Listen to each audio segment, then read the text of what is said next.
La deforestación. La pobreza. La pobreza tiene rostro y en el campo tiene rostro de niña. La inclusión. Para Nunina el problema es la convivencia con otras culturas.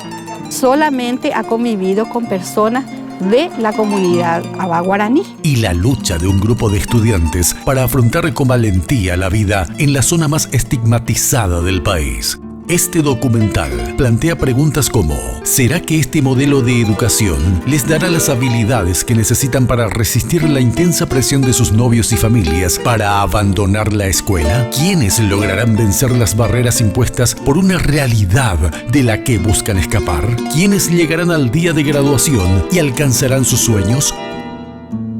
Hijas del Bosque, próximamente, aquí, por Red Guaraní.